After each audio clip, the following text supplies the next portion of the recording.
সম্মানিত মুসলিম کرام, আমাদের আর কয়েকদিন আছে কুরবানি। একবারে নিকটবর্তী আমাদের ঈদুল আজহার আইসা গেছে, রাত উঠে গেছে। আল্লাহ রসুল জনাবে মুহাম্মদ রাসূলুল্লাহ সাল্লাল্লাহু আলাইহি ওয়াসাল্লাম বলেন, যাদের উপরে কুরবানি ওয়াজিব হয়েছে তারা যদি কৃপণতা করে, বকিলতা কইরা যদি কৃপণতা কইরা যদি তারা কুরবানি অবহেলা করে যদি না দেয়, তাহলে তাদেরকে ঈদগাহের ময়দানে যাওয়ার জন্য নিষেধ করছে। তারা যেন ঈদগাহের মাঠে না যা, ঈদের নামাজ পড়ার জন্য যেন তারা না যায়।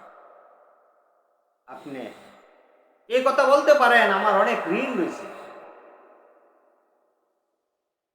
অথচ আপনার উপরে কুরবানি ওয়াজিব, আপনি বলতেছেন আপনার অনেক ঋণ রয়েছে। আমার ভাই, আল্লাহ তাআলা কি আপনাকে কইছে আপনি 5 তলা বাসা করার জন্য ঋণ তুলেন? আপনি 5 কাঠা জমিন কেনার লাগে আপনি এরকম ব্যাংকে থেকে লোন তুলেন? আপনি হুদাই খামাকা বলতেছেন ঋণ রয়েছে। আপনার উপরে কুরবানি ওয়াজিব হয়েছে, এক কথাই আপনার কুরবানি দিতেই হবে। আর আপনি যদি না দেন, এই ওয়াজিবটা যদি আপনি আদায় না করেন, তাহলে আপনাকে ঈদের মাঠে ঈদের নামাজ পড়ার জন্য আপনাকে যাওয়ার জন্য নিষেধ করছেন, আপনি যাবেন না। কিছু ইবাদত এমন আছে যা মালের সাথে সংযোগ। কুরবানি আপনার টাকা আছে, ওয়াজিব হয়েছে, কুরবানি দিতেই হবে আপনার। আপনি কোনো উদাহরণ দেখাইয়া, কোনো একটা সমস্যা দেখাইয়া আপনি এটা বন্ধ করতে পারেন না। আপনি জানেন আল্লাহ আপনাকে তৌফিক দিছে, আপনি কত বড় ভাগ্যবান। আল্লাহ রসুল জনাবে মুহাম্মদ রাসূলুল্লাহ সাল্লাল্লাহু আলাইহি সাল্লাম বলেন, যেই সমস্ত আমার উম্মতরা কুরবানি দিবে আল্লাহ এবং আমি নবীকে খুশি করার জন্য, সন্তুষ্ট করার জন্য, কুরবানির এই জানোয়ারটা জবাই করার সঙ্গে সঙ্গে আল্লাহ তাআলা এই কুরবানির এই জানোয়ারের রূহটাকে নিয়ে কুদরতি ভাবে আল্লাহ হেফাজত করে লালন পালন করতে থাকে। এই কুরবানির জানোয়ারের রূহটাকে আল্লাহ তাআলা নিয়ে কুদরতি ভাবে হেফাজত করে লালন পালন করতে থাকে। একদিন আল্লাহ তাআলা বলেন, তুমি এরকম দুনিয়ার জগৎ থেকে ইন্তিকাল করে মৃত্যুবরণ করে কবরে লক্ষ লক্ষ বছর থাকবা, থাকার পরে কবর থেকে আবার তুমি এরকম ভাবে হাসরের ময়দানে উঠবে।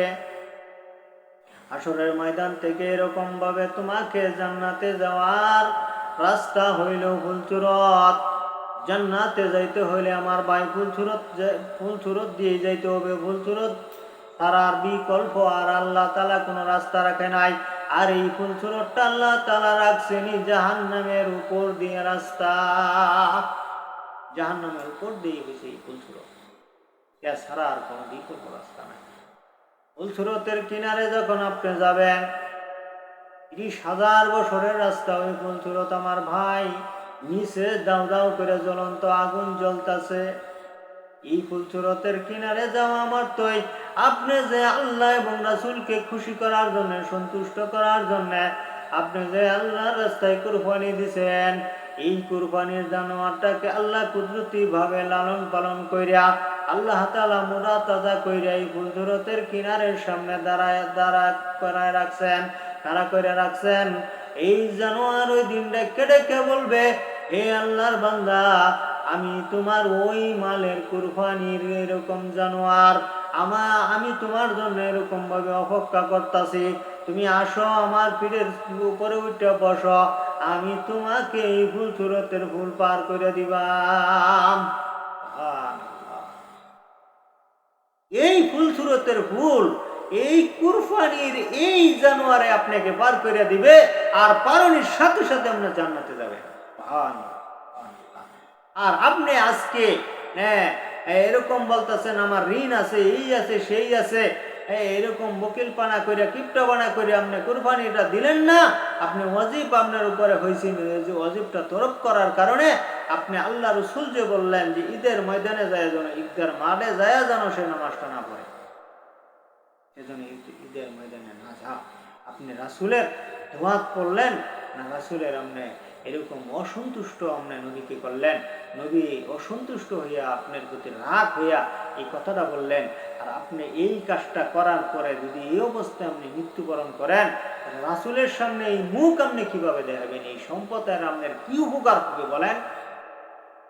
আমি অনুরোধ করব এই কাজটা আপনারা করবেন না। আপনারা কুরবানি ছোট হোক আর বড় হোক আপনারা দেন। তারপরে আরেকটা নিয়ম হলো এই যে আমার ভাই, হাতের 5টা আঙ্গুলি তো এক সমান না। আপনারা যে 7 জনে মিললে কুরবানি দেন একটা গরু, এই 7 জনের ভিতরে একজন যদি গোপনেও সুদ খায়, এই সুদের টাকা দিয়ে আপনার সাথে শেয়ার হয়, ওই 6 জনের কুরবানি ধরে বাতিল।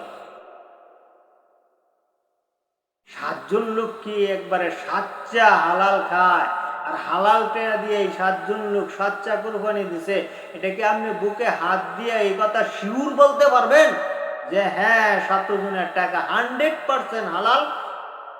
যদি বলেন না, আমি বুকে হাত দিয়ে আমি এটা বলতে পারি না 7 জনের টাকা হালাল, তাহলে আপনার কুরবানি যদি হালাল টাকা না হয় তো কবুল হবে না।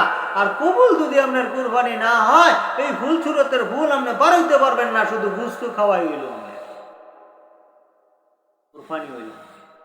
এই জন্য আপনি মান সম্মান দিয়ে আপনি কি করেন, সমাজের মধ্যে আপনি বরাদ্দ দিয়ে আপনি কি করেন, আপনার টাকা সামর্থ্য আছে খাসি দেওয়ার, আপনি একটা খাসি কুরবানি দেন, একা দেন হলেই হবে।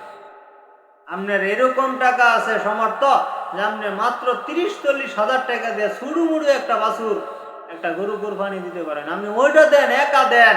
কেন? আপনাকে যেন ভুল চুরতের ভুল এই জানুয়ারে ভার করে দিতে পারে আমার ভাই, একা দেন। 7 জনে মিললে আপনি কুরবানি দিবেন, একজনের ডা একটু তুরুড়ি থাকলেই আপনার 7 জনের কুরবানি বাতিল হয়ে যাবে। আপনি এত বড় বোকামি, এত বড় আপনি ভুল আপনি কেন করবার যাবেন? সামান্যতম আপনাকে একটা 500 টাকা নোট আপনাকে একজনে যদি দেয়, তো উল্টাই বলে দেখেন আপনি টাকাটা জাল নাকি। কারণ আপনি যদি জাল টাকা নিয়ে যান, তা আপনি তো 500 টাকা ধরি আপনার লস। আপনি এইটা যদি 500 টাকারে যদি এতবার উল্টাই পাল্টাই দেন, 500 টাকার জন্য আপনার লুস্কান না হয়, আপনার ক্ষতি যেন না হয়, আপনি যেন প্রতারণার ভিতরে না পড়েন, তাহলে এত বড় আপনি বিপদের মধ্যে পড়তেছেন। আপনি হাসরের ময়দানে যাবেন, বেলা দেখবেন কুরবানি কবুল হয়েছে, আফসোস। তখন তো আপনি হুলথুরতের ভুলও বরাবর ফেলেন না, আর জাহান্নাম থেকেও আপনি বাঁচতে পারলেন না। আপনার এই ধন সম্পদ আপনি সঠিক রাস্তায়ও লাগাইতে পারলেন না। এই জন্য আপনি নিজেও সুদ খাবেন না, সুদখুরকেও আপনার সাথে বন্ধুত্ব বানাবেন না। সুদখুরকেও আপনি সুদখুর হয় যদি জানেন যে আহারিংকিতে সে কিছু না কিছু হইলেও সুদের সাথে জড়িত আছে, সে যতই বলুক আমি হালাল টাকা দিয়ে আপনার সাথে শরীক হইয়া কুরবানি দিব, আপনি তাকে নিবেন না, লোভে শেয়ারে রাখবেন না। কারণ এক মণ দুধের ভিতরে যদি সামান্যতম এক হঠাৎ তো দূরের কথা, 2-4-5-10 ফোড়া নাপাক ছাইরা দিলে এই সম্পূর্ণ দুধ যেমন হারাম হয়ে যায়, খাওয়া যায় না, ঠিক এইরকম আপনার 7 জনের কুরবানি 1-2টি হাও যদি হারাম তাই বাতিল হয়ে যাবে। আমি অনুরোধ করব আমার ভাই, আপনারা কুরবানিটা নিজেরা একা দেন, হালাল টাকা দিয়ে দেন, হারাম খাওয়া ছেড়ে দেন, আল্লাহ পাকের কাছে দামি হন। আর এই ভুলগুলো যেন আপনারা না করেন, কুরবানি আপনারা যেন আদায় করতে পারেন। আমার এই ভিডিওগুলো যদি আপনাদের ভালো লাগে, লাইক, কমেন্ট, শেয়ার, সাবস্ক্রাইব করবেন। আরও আশা করি আল্লাহ আমার বাসায় আরও ভিডিও ছাড়বো, ওগুলো শুনবেন।